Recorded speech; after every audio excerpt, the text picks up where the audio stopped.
अस्सलाम वालेकुम क्लास। आज हम चैप्टर नंबर 8 जो है वो स्टार्ट करेंगे।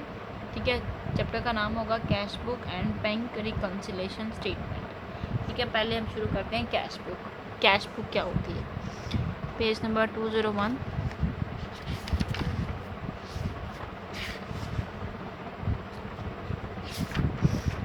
जी, इसको हमने जो है वो आज शुरू करना है ये चैप्टर।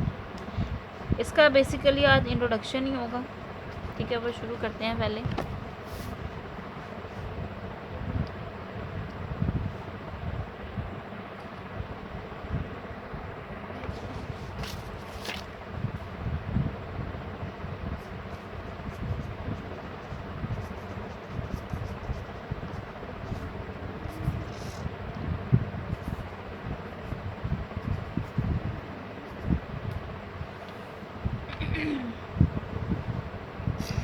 कैश बुक बेसिकली क्या होती है? यानी जो हमारा पैसा है वो कहाँ आ रहा है, कहाँ जा रहा है, उसको जिस किताब में रिकॉर्ड किया जाएगा वो कहलाएगा कैश बुक। ठीक है, इसकी हम डेफिनेशन सबसे पहले देखते हैं।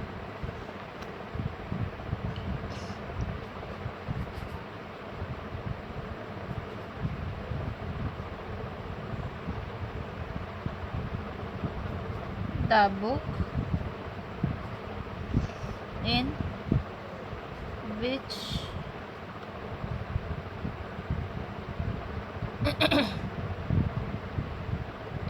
all cash transactions either cash receive और पेड, यहाँ हम पैसा अदा कर रहे हैं, यहाँ पैसा हम वसूल कर रहे हैं। वसूली और अदायगी दोनों ही लिखी जाती हैं आर प्राइमरी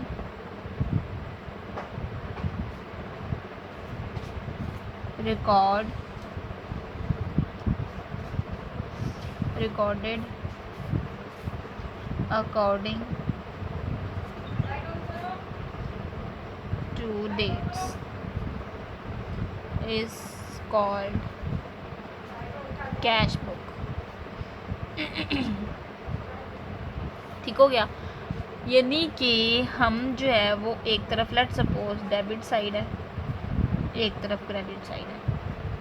सिंपली मैं पहले आपको बात समझाती हूँ। यहाँ हम लिख रहे हैं जहाँ से पैसा हमें वसूल हो रहा है, यहाँ हम लिखेंगे जहाँ जहाँ पैसा हम अदा कर रहे हैं। मिसाल के तौर पे हमने चीज़ ख़रीदी है, हमने गुड्स ख़रीदी हैं, तो परचेजेस हम उस डेबिट करते हैं परचेजेस। ठीक हो गया? और कैश हम कर रहे हैं क्रेडिट। इस दौरान आप ये देखें कि कैश की हमारे पास थोड़ी है कमी, तो हमने उसको क्या करना है, उस कैश को लेट सपोज कि 100 की चीज़ है वो हमने क्रेडिट साइड पर लिख लेंगे। अगर हम सोल्ड कर रहे हैं तो कैश हमारे पास हो रहा है, डेबिट हमारे पास आ रहा है, तो हम उसको क्या करेंगे, डेबिट साइड पे लिख देंगे। लेट सपोज कि हमने 200 की चीज़ें सोल्ड की हैं तो वो डेबिट साइड पे आ जाएंगे। यानी कि कैश की अदायगी और कैश की वसूली वो हमने सिर्फ इधर लिखनी है। इसमें उधार वाला सिस्टम जो है ना, उधार वाला सिस्टम वो नहीं होगा। ठीक हो गया? उधार वाला सिस्टम क्यों नहीं होगा? क्योंकि हम नगद की बात कर रहे हैं। ठीक है, नगद चीज़ की हम लोग बात कर रहे हैं कि पैसा कहाँ से आ रहा है वो लिखना है और पैसा कहाँ जा रहा है वो लिखना है। उधार के लिए हम अलग से बुक्स पढ़ेंगे, वो होंगी बुक्स परचेज बुक, ठीक है, या होगी सेल बुक। यही चीज़ें होती हैं ना, मतलब कि हमने यहाँ तो उधार ख़रीदी होगी, यहाँ उधार बेची होगी, तो उनके लिए ये सेपरेट किताब होगी। लेकिन जिसमें हम लोग नगदी की जो है वह रिकॉर्डिंग करेंगे, नगदी जिसमें दर्ज करेंगे वो होगी कैश बुक। ठीक है, जिसमें पैसों की चीज़ ख़रीदी होगी और पैसों की चीज़ अदा की होगी। अब ये कैश बुक जो है वो 3 तरह की होगी। सबसे पहले हमारे पास आएगी सिंगल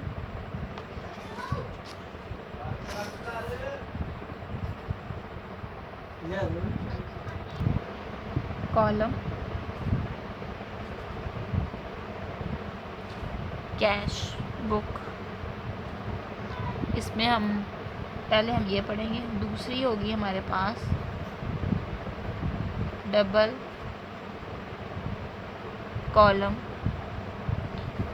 कैश बुक, और तीसरी हमारे पास होगी ट्रिपल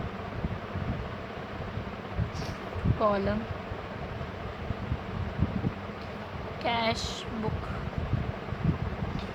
अब जो सिंगल कॉलम कैश बुक होगी उसका मतलब ये होगा कि हमारे पास एक कैश का कॉलम होगा जिसमें हमने बस लिखना है कि इतना पैसा हमारे पास आ रहा है, उतना पैसा जा रहा है। सबसे पहले हम इसका इंट्रोडक्शन और इसका फॉर्मेट सीखते हैं, फिर डबल सीखेंगे, फिर सिंगल सीखेंगे। ठीक है, अभी मैं आपको इनके बारे में नहीं बताऊंगी, सिर्फ हमने इंट्रोडक्शन बता दिया कि हमने 3 तरह की कैश बुक पढ़नी है, एक सिंगल, एक डबल और एक ट्रिपल। ठीक हो गया। अब हम सबसे पहले सिंगल कॉलम कैश बुक की बात कर लेते हैं कि उसका फॉर्मेट कैसा होगा और किस तरह से आपने उसको करना है। ठीक है, इसका फॉर्मेट देख लेते हैं जी। तो class single column cash book में हमने सबसे पहले जो है वो दरमियान में, यानी कि दोनों साइड पे एक जैसा ही रख के, तो हमें यहाँ पे लाइन लगानी है। डबल लाइन लगा सकते हैं हम ताकि थोड़ा सेपरेशन हो जाए। अब हमने क्या करना है, 5 कॉलम इस तरफ बनेंगे और 5 कॉलम इस तरफ बनेंगे। इसको हम 10 कॉलम कैश बुक भी कह सकते हैं, क्योंकि इसमें बेसिकली 5 कॉलम्स यहाँ पे यूज़ होंगे और 5 कॉलम्स यहाँ पर होंगे। सबसे पहले यहाँ पे हम बनाएंगे कैश का, इधर लेजर फोलियो, जैसे हम उसमें बनाते थे अकाउंट, जब हमने लेजर पढ़ा था। ठीक है, इधर वॉचर नंबर। ठीक हो गया। यहाँ पे इतना हिस्सा हम देंगे डिटेल्स को या पार्टिकल्स को, ये हमारा हिस्सा होगा डेट का। एज इट इज़ इधर कर लेंगे। सबसे पहले डेट का कॉलम बनेगा, उसके बाद डिटेल्स, यहाँ इसको पार्टिकल्स भी कह सकते हैं, उसके बाद वॉचर नंबर, उसके बाद हमारे पास बनेगा लेजर फोलियो, उसके बाद हमारे पास कॉलम बनेगा अमाउंट का। ठीक है, यहाँ पे ऐसे लाइन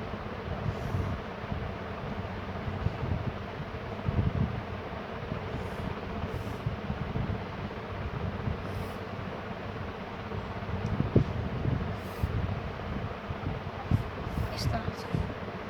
अब यहाँ पे हमने क्या करना है, सबसे पहले लिखेंगे डेट, इधर पर्टिकुलर्स भी लिख सकते हैं और डिटेल्स भी लिख सकते हैं, आपकी मर्ज़ी है जो आप लिखना चाहें। उसके बाद यहाँ पे वॉचर नंबर, फिर हमारे पास आ जाएगा लेजर फोलियो, फिर हमारे पास आ जाएगी अमाउंट।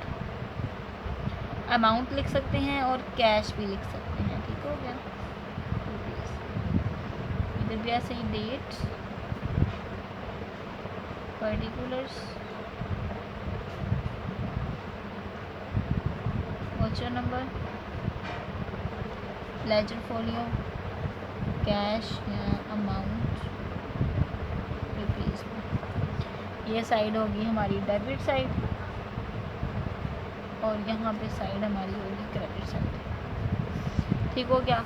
अब ये हमारे पास सिंगल कॉलम इसको क्यों कहा गया है, क्योंकि हमारे पास यहाँ पे कैश का जो कॉलम है वो एक है, एक यहाँ पे कॉलम है और एक यहाँ पे, यानी कि डेबिट साइड पे भी एक कॉलम है और क्रेडिट साइड पे भी एक कॉलम है, इसलिए इसको सिंगल कॉलम कहा गया है। ठीक है, क्योंकि इसमें जो अमाउंट होगी वो सिर्फ एक ही कॉलम में लिखी जाएगी। इसके अलावा यहाँ पे आप ये देखें, टोटल इस पर 5 कॉलम्स यहाँ पर हैं, 5 कॉलम्स यहाँ पर हैं, इसको हम 10 कॉलम भी कह सकते हैं। अगर क्वेश्चन आए प्रिपेयर 10 कॉलम कैश बुक, तब आप जो है वो ये वाला कॉलम ही समझोगे। ठीक हो गया। अब जहाँ से भी पैसा आ रहा होगा वो डेबिट साइड पे लिखेंगे और जहाँ भी पैसा जा रहा होगा वो क्रेडिट साइड पे लिखेंगे। ठीक है, क्वेश्चन शुरू करते हैं हम, फिर जो है वो उसकी आगे मज़ीद डिटेल में हम जाएंगे जी। बुक, ये देखिए ऐसे क्वेश्चन है, यहाँ पे हमारे पास ये जो है वो ट्रांजेक्शन्स हैं। ठीक है, और यहाँ पे हमारे पास जो है वो एंट्रीज उन्होंने की हुई हैं। कैश इन हैंड, ठीक है, सबसे पहले जो बात होगी 40,000 पैसा हमारे पास मौजूद है, हमारा ये शुरू का बैलेंस है। बैलेंस क्यों? क्योंकि हम ये कह सकते हैं कि जब हमने कारोबार शुरू किया या मंथ स्टार्ट हुआ ठीक है। मार्च का फर्स्ट मंथ था, ये स्टार्ट हुआ तो हमारे पास फर्स्ट में जो बैलेंस था बैलेंस बीडी था, यानी कि शुरू का जो बैलेंस होता है वो बैलेंस बीडी यानी कि बैलेंस ब्रॉट डाउन कहलाएगा, और साल मंथ के जब आखिर में हमारे पास जो बैलेंस बचेगा उसको हम बैलेंस सीडी यानी कि बैलेंस कैरी डाउन कहेंगे। ठीक हो गया। ये इस तरह का हमारा जो है प्रॉपर जो है वो फॉर्मेट है। अब यहाँ पे पार्टिकुलर्स हैं। पार्टिकुलर से मुराद ये होगा कि हमने डिटेल्स लिखनी है, हमने वजह बतानी है कि किस वजह से कैश हमारे पास आया, किस वजह से गया। अब जैसे कि आप ये देखें,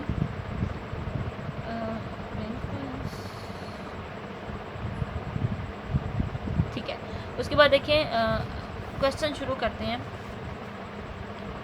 अब ये देखें, रिसीव कैश फ्रॉम उस्मान। अब उस्मान की वजह से पैसा हमारे पास आया है, हमने डेबिट साइड पे पैसा लिखा 12,000, ठीक है, जितना भी कैश हमारे पास आया वो हमने डेबिट साइड पे लिखा, और लिखा कि उस्मान ने दिए हमें, इसलिए हमने यहाँ पे उस्मान को लिखा। यानी कि यहाँ पे पार्टिकुलर्स लिखने हैं, हमने वो वजूहात लिखनी है जिनकी वजह से पैसा आ रहा है और जिनकी वजह से पैसा जा रहा है, वो यहाँ पे लिखनी है। ठीक है, क्वेश्चन शुरू करते हैं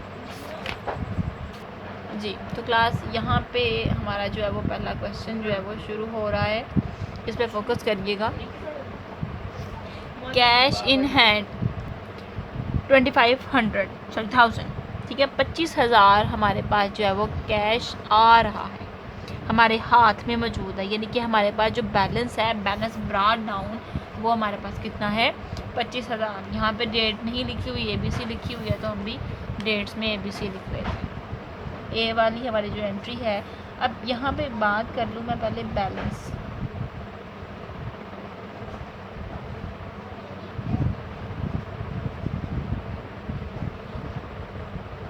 ब्रॉट डाउन, ठीक है, DOWN,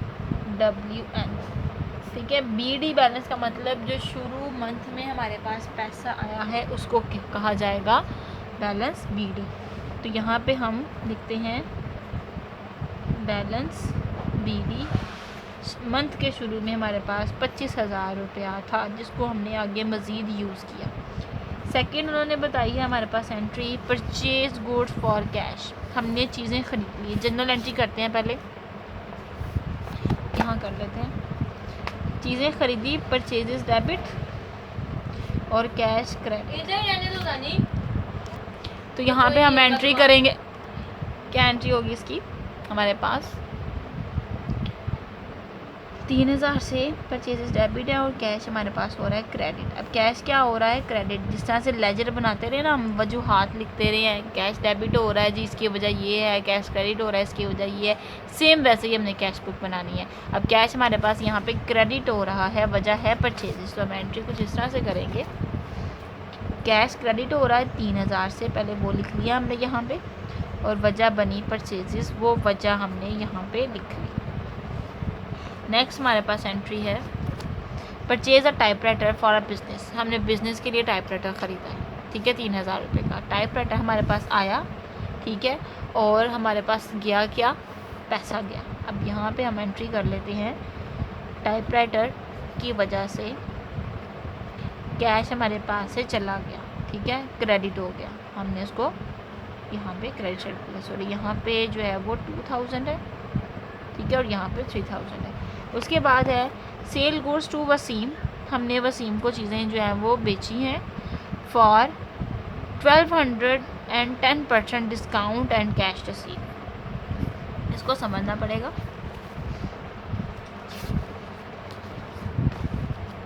देखिए 1,200 की चीज़ें थी, हमें 10% डिस्काउंट पे मिल गई, 10% निकालेंगे तो आ जाएगा हमारे पास 120, ठीक हो गया। अब 1,200 की चीज़ थी, लेट सपोज कि आप शॉप पे गए हो, ठीक है, आप एक दुकान पे गए हो, आपने शॉपिंग की है, ठीक है, 1,200 रुपये की, आपको डिस्काउंट मिल गया है 120 का, ठीक है, तो बाकी आपके पास बचे 1,200 माइनस 120, तो हमारे पास 1,080 रुपये जो है वो हमारे पास किसके आ गए, जितना हमने पैसा उनको दिया, सॉरी सेल किया था। अब इसका मतलब क्या हुआ कि जिससे वसीम था, वसीम को चीज़ें हमने देनी थी 12,000 की, लेकिन हमने उसको 1200 की चीज़ें देनी थी, लेकिन हमने उसको 1080 में चीज़ें दे दी। कैश हमारे पास आया सेल्स की वजह से। तो हम एंट्री क्या करेंगे, यहाँ पे डी वाली एंट्री वसीम का नाम लिखेंगे, नहीं वसीम का नेम नहीं, सेल्स लिखेंगे। हमने इसको पैसों की सेल की है, अगर उधार सेल की होती है ना तो हमें नाम लिखना था, उधार की तो यहाँ पे कोई एंट्री नहीं करनी। हमने उसे चीज़ें ख़रीदी, उसे बेची, चीज़ें बेचने के बाद उसे जो है वो चीज़ें बेचने के बाद हमने क्या किया, हमने पैसा वसूल कर लिया 1080। 1200 की एंट्री नहीं करेंगे क्योंकि वो तो हमने डिस्काउंट दे दिया। नेक्स्ट हमारे पास है पे टू मोहम्मद मिस्टर रेहान। रेहान को चीज़ें पैसे हमने अदा किए 750। कैश हमारे पास से चला गया, वजह बना रेहान, सॉरी। तो यहाँ पे हम एंट्री कर लेंगे मिस्टर रेहान को हमने जो है वो चीज़ें सेल की 750, ठीक है। उसके बाद है receive from Ahmed and company. Ahmed and company से पैसा वसूल किया 1350, ठीक हो गया। अब एंट्री यहाँ पे हम इस तरह से कर लेते हैं, अहमद एंड कंपनी 1350, ठीक है, क्योंकि पैसा हमारे पास आया है। जितना भी याद रखिएगा, जितने भी हमारे पास रिसीव्स होंगी, ठीक है, रिसीव्स जितनी भी रिसीप्ट्स होंगी हमारे पास वो हम लिखेंगे डेबिट साइड पे, और जितनी भी पेमेंट्स होंगी जहाँ जहाँ पैसा हमने अदा किया होगा वो हम लिखेंगे यहाँ पे, ठीक हो गया। अब हमने क्या किया है, परचेज स्टेशनरी, हमने स्टेशनरी ख़रीदी है फॉर कैश पैसे की 800 रुपये की। अब स्टेशनरी ख़रीदी तो पैसा हमारे पास से चला गया, यानी कि हमने क्या किया, अदा किया। तो किस वजह से गया, क्योंकि हमने स्टेशनरी ख़रीदी है। स्टेशनरी कहते हैं ये जो ऑफिस में कॉपी पेंसिल या मार्कर या जो है वो बोर्ड मार्कर्स जितनी भी जो यूज़ होती हैं ऑफिस में, उनको स्टेशनरी कहा जाता है, ठीक है। वो हमने 800 की ख़रीदी थी, 800 हमारे पास से चला गया स्टेशनरी की वजह से। उसके बाद है हमने पैसा वसूल किया किससे, ज़हीर एंड कंपनी से 2400 का, receive from Zaheer and company. अब हम यहाँ पे एंट्री कुछ इस तरह से कर लेते हैं कि पैसा हमारे पास आया, हमारे पास रिसीव हुआ 2400, और वजह बना कौन, ज़हीर। हमने ज़हीर से जो है वो पैसे वसूल किए हैं। उसके बाद है पेड ऑफिस रेंट, हमने ऑफिस रेंट अदा किया है। ऑफिस रेंट अदा करने की जो वजह होगी, यानी कि कैश हमारे पास से चला गया, यहाँ हम लिखेंगे ऑफिस रेंट, ठीक हो गया, और अमाउंट लिख देंगे 500। उसके बाद है पेड सैलरीज, हमने सैलरीज अदा की हैं, कितनी सॉरी यहाँ पे, हाँ ठीक है 750, यहाँ पे सैलरीज लिख लेंगे। अदायगी हुई है, पेड हुआ है, तो वो क्रेडिट साइड पर आ जाए, ठीक हो गया। ये तो हो गई हमारी एंट्रीज। अब हमने क्या करना है, हमने नीचे ना यहाँ पे ऐसे जैसे लेजर बनाते रहे हैं, ऐसे ही हमने यहाँ पे लेजर बनाना है। एक लाइन नीचे लगानी है और एक लाइन ऊपर लगानी है।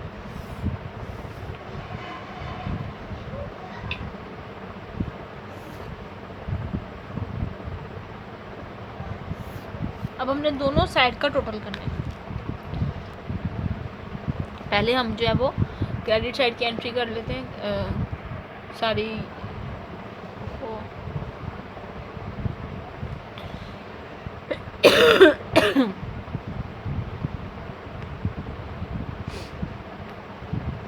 25,000,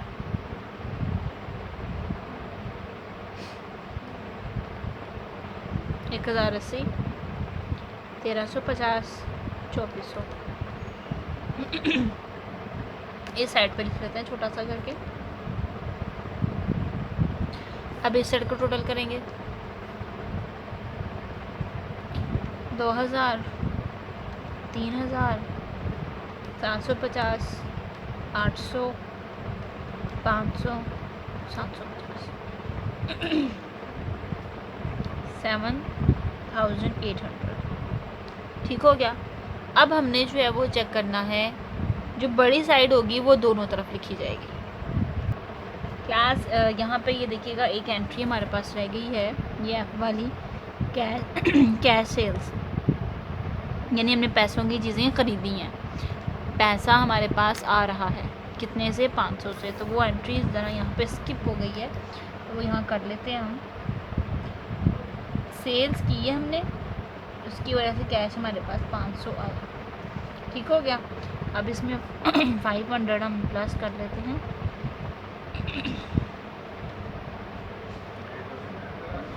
तो यह आ जाएगा 30,330। अब हमने क्या करना है, ये जो अमाउंट दोनों तरफ लिखेंगे, 30,330 यहाँ भी और 30,330 यहाँ पे लिखेंगे। अब हमने क्या करना है, ये जो छोटी साइड है, ये साइड छोटी है या ये, हमें पता लगा है ये साइड छोटी है क्योंकि ये वाली साइड हमारी पड़ी है, हमारे पास पैसा ज़्यादा आया है, हमने कम खर्चा है। अब हमने जो है वो क्या करना है, जैसे लेजर में हम क्या करते थे, जो बड़ी साइड है उनका टोटल दोनों तरफ लिखना और जो छोटी साइड है उसमें से हमने माइनस कर देना। अब हम क्या करेंगे, 30,330 में से माइनस कर देंगे 7,800, तो हमारे पास आ जाएगा 22,530। वो हमने अब जो सी साइड छोटे जितने से कम होगी वहाँ पे लिख देंगे क्योंकि हमें दोनों साइडों को बराबर करना होता है। ठीक है, यहाँ पे हम लिखेंगे कोई भी माह हो, लेट्स सपोज जनवरी का ही माह है, वहाँ पे 31 जनवरी हम लिख देंगे क्योंकि हर माह का लास्ट जो है वो हमने डे लिखना होता है, क्योंकि ये मंथ के आखिर पे जो है वो कैलकुलेट किया जाता है कि कितना पैसा हमने खर्चा और कितना पैसा हमारे पास रह गया, वो हमें लिखना है। यहाँ पे हम लिख देंगे balance CD carry down. Carry down का मतलब जो कि साल के आखिर में बचता है, और ब्रॉड डाउन मतलब जो कि साल के शुरू में हमारे पास आता है। ठीक हो गया। एक तो तरीका ये है इसका कि दोनों साइडों को हमने टोटल किया, जो बड़ी साइड है वो दोनों तरफ लिखी और छोटी साइड माइनस करके तो लिख ली। एक तो तरीका ये है। दूसरा तरीका जो आसान तरीका, इसमें टाइम भी सेव होगा, वो क्या होगा, आपने इस साइड को टोटल करना, ठीक है, इस साइड का टोटल किया तो ये आ गया। दूसरा जो तरीका मैं आपको सिखा रही हूँ, बारी बारी इनको माइनस करते जाएंगे हम। ठीक हो गया, बारी बारी माइनस करते गए, तो जितना माइनस करने के बाद जितनी अमाउंट हमारी कम होगी उतनी अमाउंट हम इस पर लिख लेंगे। ठीक है, तो वही अमाउंट हमारे पास आ गई। ये भी तरीका है, दोनों को कैलकुलेट करके भी आप कर सकते हो और ऐसे भी आप कर सकते हो। क्वेश्चन नंबर 1 था, आपने यही क्वेश्चन खुद सॉल्व करना है क्योंकि next question double column cash book है। इंशाल्लाह हम नेक्स्ट क्वेश्चन कल करेंगे, तब तक के लिए अल्लाह हाफ़िज़।